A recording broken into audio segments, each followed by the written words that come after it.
Good afternoon, dear students. I am Pawar sir.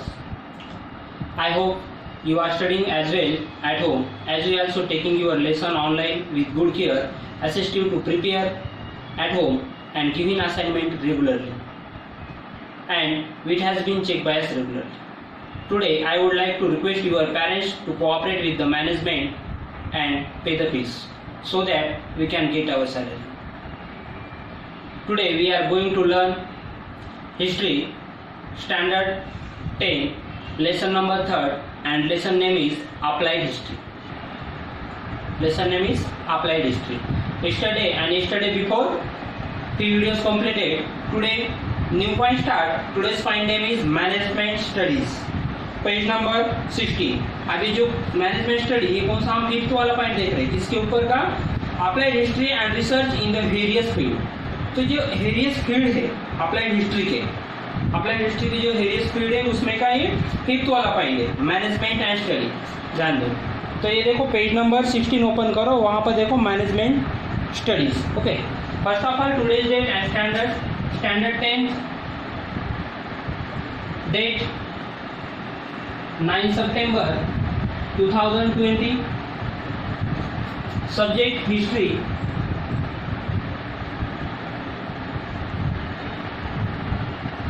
Lesson number 3rd.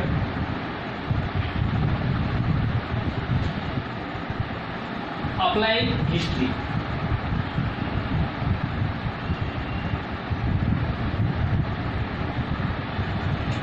And today's point name is management.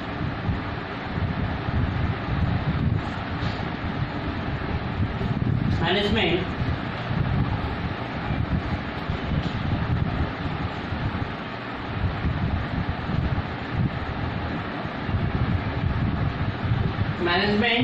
studies.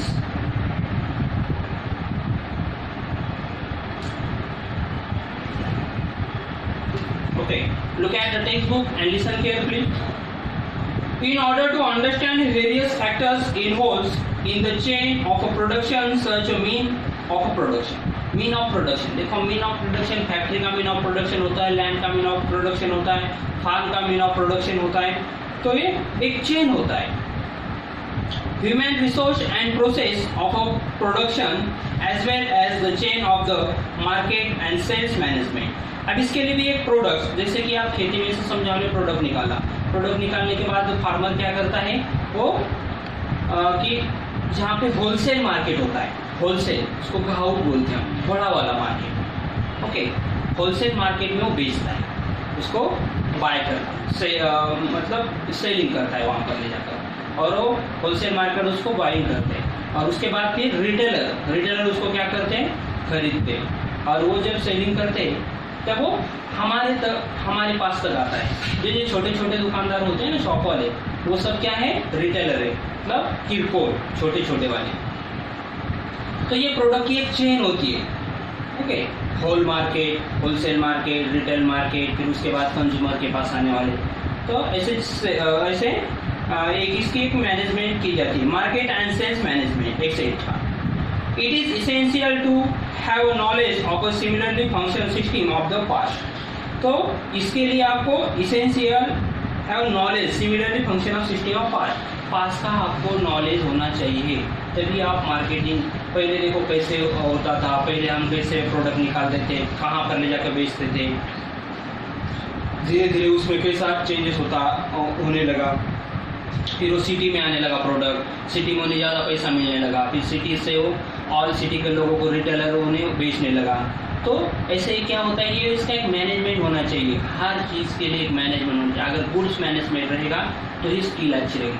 देखो समझो कि वो DMart open कर रहा है, तो उसके पास अगर वो पहले से उसको उसकी पास्ट मालूम होनी चाहिए, पहले उन्होंने उसमें कौन कौन से प्रोडक्ट लाए थे, फिर उसके ऊपर से और कौन से प्रोडक्ट उसमें बढ़ाना पड़ेगा, और क्या मटेरियल उसमें यूज़ करना पड़ेगा, कितने वहाँ पर वर्कर लगाने पड़ेंगे. ओके, फिर ये सब पास्ट की चीज़ें देखकर वो प्रेजेंट और फ्यूचर परफेक्ट बना सकते हैं. फ्यूचर में उन्हें लगेगा कि कितने सारे लोग लगते हैं यहाँ पर, कितना मटेरियल लगेगा, इसकी गुड क्वालिटी कैसी होनी चाहिए, ओके, कंज्यूमर कैसे हैप्पी होने चाहिए. तो ये सब मैनेजमेंट के ऊपर डिपेंड होता है, इसलिए गुड्स मैनेजमेंट होना चाहिए. It is essential of understand the psychological characters of the people working at a various level in the chain of a production and marketing for a healthy management.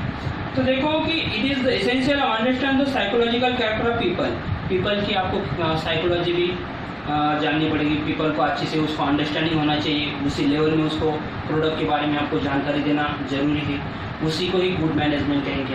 अगर product के consumer को उसकी psychology आप जान नहीं रहे, वो कौन सी तरीके का प्रोडक्ट खरीद सकता है। देखो डिमांड में लोग क्यों जा रहे हैं, अब यहाँ पे मार्केट है डिमांड, तो वहाँ पर देखो सभी सेल कैसे मिलते हैं, सभी रियल रेट में मिलते हैं, वहाँ पर पैसेगिरी नहीं होती है, रियल रेट में मिला जाता है, ओके, डिस्काउंट दिया जाता है, आम लोगों के लिए भी वहाँ पे खरीदी करने के लिए, वहाँ बाइंग करने के लिए आसान होता है, इसीलिए लोग क्या करते हैं, फिर वहाँ पर जाकर अपना माल खरीदते हैं या मॉडिटीज खरीदते हैं, गुड्स खरीदते हैं, ऐसा करते हैं। तो उसकी क्वालिटी होनी चाहिए, लोगों की साइकोलॉजी वो ध्यान देते हैं कि लोगों को क्या चाहिए, फिर वो उनकी जो चीज़ें ज़्यादा से ज़्यादा वहाँ से बाइंग हो रही है, ओके, जैसे जैसे सेल हो रहा है उनका, लोग ज़्यादा से ज़्यादा बाइंग कर रहे हैं उनकी जो अभी मॉडिटी का कम्युनिटी का, तो वो ज़्यादा से ज़्यादा और इंक्रीज़ करेंगे, उसको और कम से कम रेट में कैसा डिस्काउंट देना है, उसके ऊपर और बेनिफिट कैसा लेना है, ये वो वहाँ के मैनेजमेंट करते हैं। तो वैसा ही मार्केटिंग सिस्टम का एक मैनेजमेंट होना चाहिए, लोगों की साइकोलॉजी चेक करनी चाहिए, लोगों को अंडरस्टैंडिंग अच्छे से होनी चाहिए, ये उसका एक चेन होता है। Working areas, characters of people working on various level in the chain of the production. तो प्रोडक्शन भी एक चेन होती है, जैसे कि मैंने कहा कि फार्मर अपने खेती में से प्रोडक्ट निकालता है, फिर वो होलसेल मार्केट में बेचता है, होलसेल मार्केट वाला रिटेलर के पास बेचता है, रिटेलर वाला फिर कंज्यूमर को बेचता है, ये ऐसी उसकी एक चेन होती है। And marketing for healthy management, और मार्केटिंग कैसे होनी चाहिए, हेल्थी मैनेजमेंट होनी चाहिए।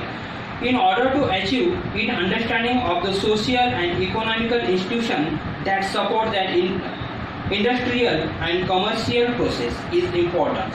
तो देखो उसके लिए आपको अचीव अंडरस्टैंडिंग होनी चाहिए, सोशल और इकोनॉमिक के लिए, इकोनॉमिक होनी चाहिए, सोशल भी होना चाहिए, इंस्टीट्यूशन दैट सपोर्ट होना चाहिए उसको, इंडस्ट्री को, कमर्शियल प्रोसेस इज इम्पॉर्टेंट। ये प्रोसेस कैसी होती है, होनी चाहिए, इम्पॉर्टेंट प्रोसेस है। Knowledge of history is this regard makes the management of various level easier. तो ये मैनेजमेंट जैसा जितना आपका गुड रहेगा उतना प्रोडक्ट अपना सेल होगा और लोगों के पास उतना अच्छे से पहुँचेगा, उसकी क्वालिटी अच्छी होनी चाहिए, मैनेजमेंट गुड होना चाहिए। अगर मैनेजमेंट गुड नहीं रहा तो मार्केटिंग नहीं कर सकता, इसलिए फिर ये मैनेजमेंट गुड होना चाहिए। इसलिए अभी एक कोर्स निकला है MBA मार्केटिंग फील्ड से रिलेटेड है, ओके। MBA कोर्स ये 20 ईयर के पहले नहीं था, ये 20 ईयर से स्टार्ट हुआ। तो वहाँ पर क्या मिलता है, गुड अच्छे से मैनेजमेंट मिलता है, कैसा मार्केटिंग करना है, कैसे कंपनीज को डेवलप करना है, कैसे प्रोडक्ट बनाना है, लोगों को कैसे अंडरस्टैंडिंग करना है, लोगों को साइकोलॉजी कैसे जान कर लेना चाहिए, प्रोडक्ट की मीन्स कैसे बढ़ाना है। तो ये MBA में ये सब मैनेजमेंट पढ़ाया जाता है और मैनेजमेंट के लिए गुड स्किल उनके पास हो जाती है, ओके। तो ये सब मैनेजमेंट की स्टडी के लिए भी हमें पास्ट की स्टडी करना बहुत जरूरी है। आर्ट्स, अब इसके बाद देखो आर्ट्स देखते हैं हम, नेक्स्ट पॉइंट है आर्ट्स, पॉइंट नंबर 6 है, पॉइंट नंबर 6 आर्ट्स।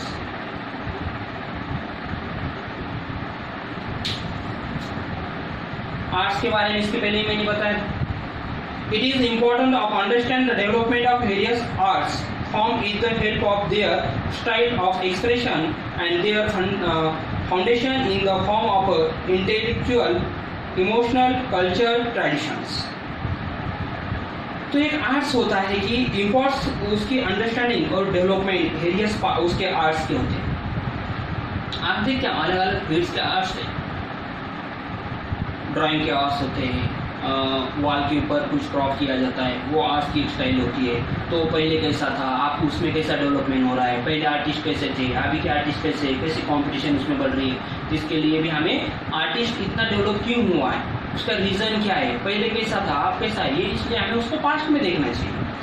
और उसकी स्टाइल कैसी थी, help of style expression and their foundation of form the intellectual, emotional, culture, tradition. अभी कल्चर से रिलेटेड होता है, ट्रेडिशन से रिलेटेड होता है। पहले ट्रेडिशन और कल्चर क्या होता है, वो कैसा कल्चर था, ये आर्ट से बनाया वाला होता है। फिर हमें समझ में आता है, देखो राजा महाराजा के पीरियड में उनके एक पिक्चर निकाले वाले होते हैं आर्टिस्ट लोगों ने। तो फिर वो पिक्चर देखकर हमें समझ में आता है कि पहले पास्ट कैसा था हमारा, उस ज़माने में कैसे आर्टिस्ट थे, कैसे लोगों की स्टाइल थी, लोगों का कल्चर कैसा था, कैसे फेस्टिवल सेलिब्रेशन करते थे। ये सब हमें पास्ट देखने के बाद समझ, फिर धीरे धीरे वो कैसा आर्टिस्ट डेवलपमेंट होता गया। The key to the expression in any arts form, emotional temperament of the artist and the development history of the respective arts form can be understood with the help of culture history.